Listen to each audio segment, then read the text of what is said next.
नमस्कार दर्शक बंधु आपणको आम चैनल को स्वागत।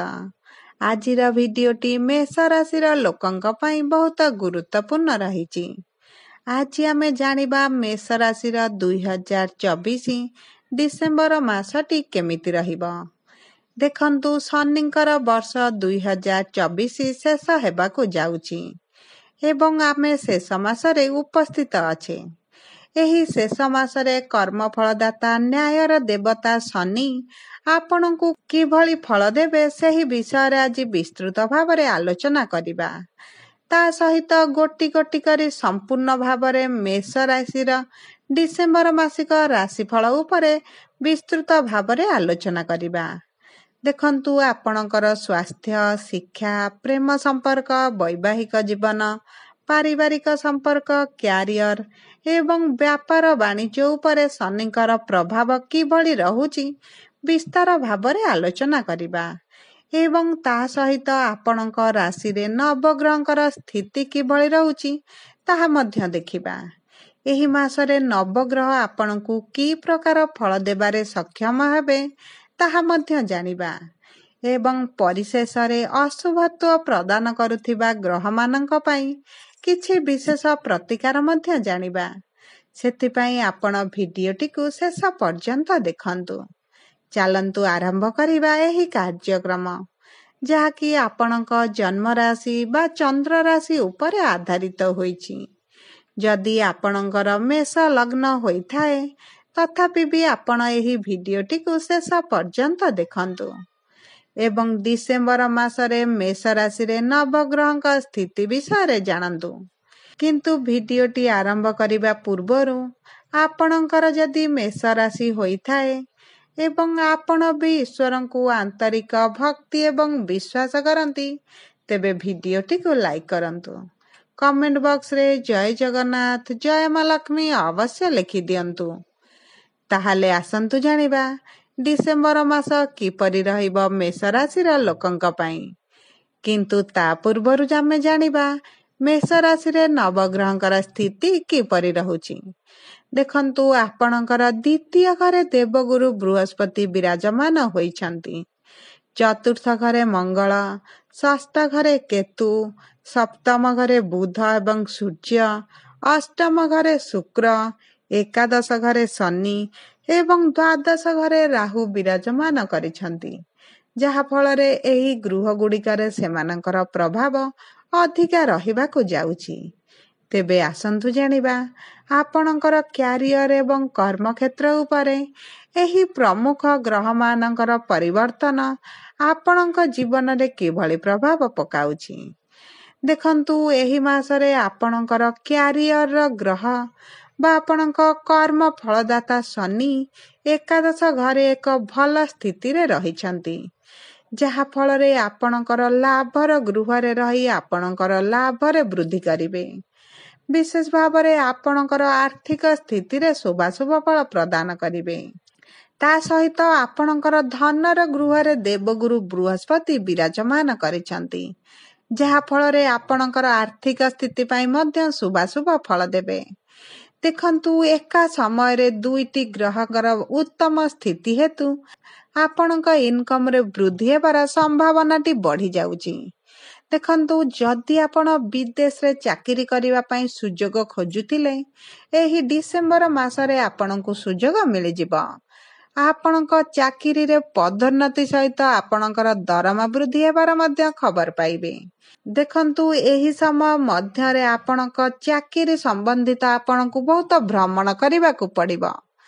जेउ माने व्यवसाय क्षेत्र रे अछंती सेमानकर व्यवसाय रे अपार लाभ तांगु मिलिबो एवं व्यवसाय रे चलिथिबा खराब परिस्थिति रे सुधार आसीबो। व्यवसाय को नै मन भितरे बहुत गुडे द्वंद्व एवं चिंता आपणकर दूर होई जिवो। व्यवसाय रे आय बढ़िबा आरंभ करिबो। देखंतु शनि आपणकर लाभर गृह रे उपस्थित होई आपणकर लाभ को धीरे धीरे वृद्धि करिबा आरंभ करिवे। जहा आपण एही डिसेम्बर मासरे अनुभव मध्य करिवे। देखंतु आपणकर आयर नूतन स्रोत मध्य आपणकु मिलि जिवो। आपणक व्यापार रे मध्य वृद्धि घटिबो। जो माने कृषि कार्य रे नियोजित अछंती କୃଷି କାର୍ଯ୍ୟରେ ଲାଭଦାୟକ ଅର୍ଥ ପାଇବାର ଆଶା ମଧ୍ୟ ପୂରଣ ହୋଇଯିବ। ଆପଣଙ୍କର ପିଲାମାନଙ୍କ ଠାରୁ ଅପାର ସାହାଯ୍ୟ ପାଇବେ, ଯାହା ଫଳରେ ଆପଣଙ୍କର ଲାଭ ଅତ୍ୟଧିକ ବଢ଼ିବ। ଦେଖନ୍ତୁ, ଆପଣଙ୍କର ଚତୁର୍ଥ ଗୃହରେ ମଙ୍ଗଳ ବିରାଜମାନ କରିଛନ୍ତି। ଚତୁର୍ଥ ଗୃହ ହେଲା ଆପଣଙ୍କର ଭୋଗ, ବିଳାସ, ଐଶ୍ୱର୍ଯ୍ୟର ଗ୍ରହ। ଏହି ମାସରେ ଆପଣ ନିଜ ପାଇଁ କିଛି ଜିନିଷ କିଣିପାରନ୍ତି। ନିଜ ସୁଖ ସୁବିଧା ପାଇଁ କିଛି ଜିନିଷ କିଣିବେ। ତା ସହିତ ଆପଣଙ୍କର ମାଙ୍କ ପାଇଁ ମଧ୍ୟ ଆପଣ କିଛି ଜିନିଷ କ୍ରୟ କରିପାରନ୍ତି, କାରଣ ଚତୁର୍ଥ ଘର ଆପଣଙ୍କର ମାଙ୍କର ମଧ୍ୟ ଗ୍ରହ। ଏହି ମାସରେ ଆପଣଙ୍କ ମାଙ୍କ ସ୍ୱାସ୍ଥ୍ୟରେ ପରିବର୍ତ୍ତନ ଆସିବ। ଆପଣଙ୍କ ମାଙ୍କ ସହିତ ଆପଣଙ୍କ ସମ୍ପର୍କ ମଜବୁତ ହେବ। ଦେଖନ୍ତୁ, ଆପଣଙ୍କୁ ନେଇ ଆପଣଙ୍କ ମା ବହୁତ ଚିନ୍ତିତ ରହୁଥିଲେ। ଏହି ସମୟ ମଧ୍ୟରେ ଆପଣଙ୍କର ମାଙ୍କର ଚିନ୍ତା ମଧ୍ୟ କମିଯିବ। ଆପଣଙ୍କର ସପ୍ତମ ଘରେ ବୁଧ ଏବଂ ସୂର୍ଯ୍ୟ ବିରାଜମାନ କରିଛନ୍ତି। ବୁଧ ଏବଂ ସୂର୍ଯ୍ୟ ଆପଣଙ୍କ ବିବାହର ଗୃହରେ ଅବସ୍ଥିତ ଅଛନ୍ତି। ଏହି ସପ୍ତମ ଘର ହେଲା ବିବାହର ଘର, ବୈବାହିକ ସମ୍ପର୍କର ଘର, ଆପଣଙ୍କ ଜୀବନସାଥୀଙ୍କର ଘର। ତାହା ସହିତ ଆପଣଙ୍କ ପାର୍ଟନରସିପ୍ ବିଜନେସର ମଧ୍ୟ ଘର। ଯଦି ଆପଣ ପାର୍ଟନରସିପ୍ ବିଜନେସ୍ କରୁଛନ୍ତି, ଆପଣଙ୍କୁ ପ୍ରଚୁର ଲାଭ ମିଳିବ। ଆପଣଙ୍କ ସାଥୀ ଯଦି କୌଣସି ପାର୍ଟନରସିପ୍ ବିଜନେସ୍ କରୁଛନ୍ତି, ତାଙ୍କୁ ମଧ୍ୟ ପ୍ରଫିଟ୍ ମିଳିବ, କାରଣ ବୁଧ ଏବଂ ସୂର୍ଯ୍ୟ ଆପଣଙ୍କ ସପ୍ତମ ଘରେ ରହି ଆପଣଙ୍କର ଭାଗ୍ୟକୁ ପରିବର୍ତ୍ତନ କରିବା ପାଇଁ ଚେଷ୍ଟା କରିବେ। ଦେଖନ୍ତୁ, ସୂର୍ଯ୍ୟ ହେଉଛନ୍ତି ମାନ ସମ୍ମାନର କାରକ ଗ୍ରହ। ଏହି ଡିସେମ୍ବର ମାସରେ ଆପଣଙ୍କ ମାନ ସମ୍ମାନ ବୃଦ୍ଧି ପାଇବ। ଆପଣ ଆପଣଙ୍କ ଚାକିରି ହେଉ କିମ୍ବା ଆପଣଙ୍କ ବ୍ୟବସାୟକୁ ହେଉ ସମାଜରେ ନୂତନ ପରିଚୟ ସୃଷ୍ଟି କରିବେ। ଏବଂ ବୁଧଙ୍କର ପ୍ରଭାବ ହେତୁ ଆପଣଙ୍କ ସମ୍ପର୍କରେ ଆପଣଙ୍କ ମିଠାପଣ ବଢ଼ିଯିବ। ଆପଣ ମନ ମୋହିଲା ଭଳି କଥା କହିବା ଆରମ୍ଭ କରିବେ ଏବଂ ଆପଣଙ୍କ ସାଥୀଙ୍କ ସହିତ ଆପଣଙ୍କ ସମ୍ପର୍କ ମଜବୁତ ହେବ, ଯାହା ଫଳରେ ଆପଣଙ୍କ ବୈବାହିକ ସମ୍ପର୍କରେ ପ୍ରେମ ଏବଂ ରୋମାନ୍ସର ବୃଦ୍ଧି ଘଟିବ ଏବଂ ଆପଣଙ୍କ ସାଥୀଙ୍କର ଆପଣଙ୍କ ପ୍ରତି ପ୍ରେମର ଭାବନା ମଧ୍ୟ ବଢ଼ିଯିବ। ଦେଖନ୍ତୁ, ଆପଣଙ୍କର ଅଷ୍ଟମ ଘରେ ଶୁକ୍ର ବିରାଜମାନ କରିଛନ୍ତି। ଅଷ୍ଟମ ଘର ହେଲା ଗୁପ୍ତ ଧନର ଘର ଏବଂ ଗୁପ୍ତ ଜ୍ଞାନର ଘର। ସେହି ଅଷ୍ଟମ ଘରେ ଶୁକ୍ରଙ୍କର ଉପସ୍ଥିତ ହେତୁ ଆପଣଙ୍କର ଗୁପ୍ତ ଧନ ମିଳିବାର ସମ୍ଭାବନା ବଢ଼ି ଯାଉଛି। ଦେଖନ୍ତୁ, ଶୁକ୍ର ହେଉଛନ୍ତି ଭୋଗ, ବିଳାସ, ଐଶ୍ୱର୍ଯ୍ୟର କାରକ ଗ୍ରହ ଏବଂ ସେ ଯେଉଁ ଗୃହରେ ରୁହନ୍ତି ସେହି ଗୃହରେ ଶୁଭାଶୁଭ ଫଳ ଦେବା ପାଇଁ ଚେଷ୍ଟା କରନ୍ତି। ଆପଣଙ୍କୁ ଗୁପ୍ତ ଜ୍ଞାନ ମଧ୍ୟ ବଢ଼ାଇବେ। ଆପଣ ଯଦି ରିସର୍ଚ୍ଚ ଫିଲ୍ଡରେ କାମ କରୁଛନ୍ତି, ଆପଣଙ୍କ କାମରେ ଆପଣଙ୍କୁ ସଫଳତା ମିଳିବ। ବିଶେଷ ଭାବରେ ଆପଣଙ୍କୁ ଅଚାନକ ଧନ ପ୍ରାପ୍ତି ହେବାର ଯୋଗ ଅଛି। ଆପଣଙ୍କୁ କୌଣସି କ୍ଷେତ୍ରରୁ ମଧ୍ୟ ଅର୍ଥ ମିଳିବାର ସମ୍ଭାବନା ଅଛି। ବିଶେଷ ଭାବରେ ଆପଣଙ୍କୁ ସରକାରୀ କ୍ଷେତ୍ରରୁ ଅର୍ଥ କିଛିଟା ମିଳିପାରେ। ଆପଣଙ୍କର ଦ୍ୱାଦଶ ଘରେ ରାହୁ ବିରାଜମାନ କରିଛନ୍ତି। ଦ୍ୱାଦଶ ଘର ହେଲା ଆପଣଙ୍କର ଟ୍ରାଭେଲର ଘର, ଆପଣଙ୍କ ଖର୍ଚ୍ଚର ଘର। ଏହି ଡିସେମ୍ବର ମାସରେ ଆପଣ ଦୂରଯାତ୍ରା କରିପାରନ୍ତି।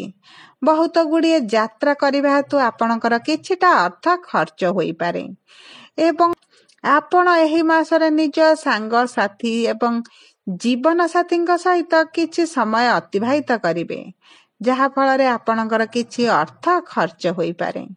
କିନ୍ତୁ ଶନି ଆପଣଙ୍କର ଏକାଦଶ ଘରେ ରହି ଆପଣଙ୍କର ଅଯଥା ଖର୍ଚ୍ଚକୁ କମ୍ କରିବେ ଏବଂ ଆପଣଙ୍କ ପ୍ରଫିଟକୁ ବଢ଼ାଇବା ପାଇଁ ଚେଷ୍ଟା କରିବେ।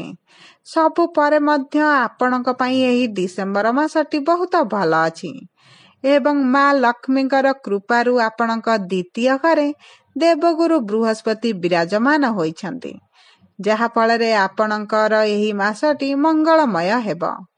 ଦେଖନ୍ତୁ, ଶୁଭାଶୁଭ ଫଳ ପାଇବା ପାଇଁ ଆପଣ ପ୍ରତିଦିନ ହନୁମାନ ଚାଳିଶା ପାଠ କରନ୍ତୁ।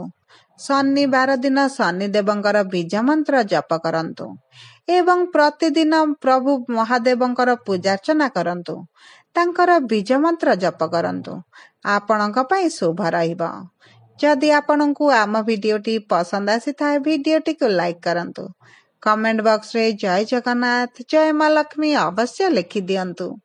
ଯଦି ପ୍ରଥମ ଥର ଆମ ଚ୍ୟାନେଲକୁ ଆସିଛନ୍ତି, ଚ୍ୟାନେଲଟିକୁ ସବସ୍କ୍ରାଇବ୍ କରନ୍ତୁ। ପାଖରେ ଥିବା ବେଲ୍ ଆଇକନ୍କୁ ପ୍ରେସ୍ କରନ୍ତୁ। ଧନ୍ୟବାଦ।